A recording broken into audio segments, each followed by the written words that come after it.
राजस्थान के एक छोटे से गांव में रामकिशन नाम का एक गरीब बढ़ई रहता।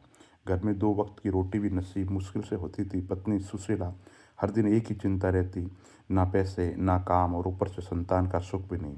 वर्षों से दंपति हर मंदिर हर देवी देवता के दर पर गए, दवाइयाँ इलाज सब कुछ किया, लेकिन गोद सुनी की सुनी। पर रामकिशन का विश्वास अटूट था। वे हर सुबह अपनी फटी पुरानी चादर ओढ़ कर कहता, सुशीला चिंता मत कर, श्याम धनी हारे का सहारा है, वो देर करते हैं अंधेर नहीं। सुशीला कभी रोक कर कहती, श्याम जी से इतना ही प्रेम है तो हमारी गोद अभी तक सुनी क्यों है।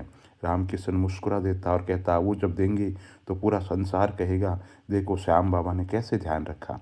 एक दिन हुई चमत्कार की शुरुआत। गरीबी चरम पर थी, काम मिलना बंद हो गया, घर से उधार मिलना बंद हो गया, कर्जदार रोज दरवाजे पर खड़े रहते। एक रात सुशीला रोते रोते सो गई। रामकिशन श्याम बाबा की तस्वीर के सामने धरती पर बैठ गया। बोला, बाबा तुम्हारे दर पर हारा हुआ आया हूँ। किस्मत मेरी खाली पड़ी है, घर सूना है और गोद सुनी है, कुछ तो कर दो धनी। उसकी आंखें बंद थी कि जैसे एक चमक हुई, मानो कानों में कोई कह रहा है, आ जाओ मेरे खाटू।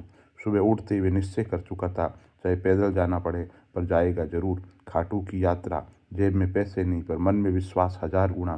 पैदल चलता गया, धूप प्यास भूख सब कुछ सहन करता हुआ। बीच रास्ते में एक वृद्ध ने उसे पानी पिलाया और पूछा, किधर जा रहे हो बेटा। रामकिशन बोला, खाटू श्याम, अपने धनी के पास। वृद्ध मुस्कुराया और बोला, श्याम से मिलने वाला कभी खाली हाथ नहीं लौटता, बस मन सच्चा रखना। रामकिशन ने पैर छुए, उसे लगा जैसे बाबा ने उसे रास्ता दिखाया हो।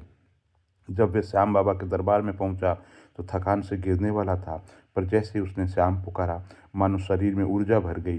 वे बाबा की मूर्ति के सामने बैठ गया और फूट फूट कर रो पड़ा, धनी मेरे घर में बरकत नहीं, गोद सुनी है, पत्नी हर हाल में रोती है, तुम्हारा ये भक्त टूट जाएगा, अब दया करो। जैसे ही उसने बाबा जी के चरणों में माथा रखा, उसका दिल हल्का हो गया, आंखों में अजीब सी चमक, मानो यकीन हो गया कि बाबा सब सुन चुके हैं।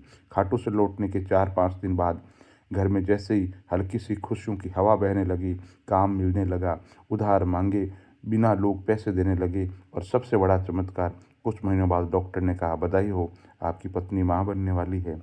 सुशीला की आंखों में आंसू रुक नहीं रहते। बोले, ये कैसे हुआ। रामकिशन मुस्कुरा कर बोला, मैं कहता था ना सुशीला, श्याम बाबा देर करते हैं अंधेर नहीं। कुछ महीनों बाद बेटे का जन्म हुआ। गांव में कहा जाने लगा, श्याम धनी ने एक गरीब की गोद भर दी। आज भी रामकिशन अपने बेटे को गोद में उठाकर कहता है, बेटा तू मेरी मेहनत और श्याम धनी के मेहर का फल है।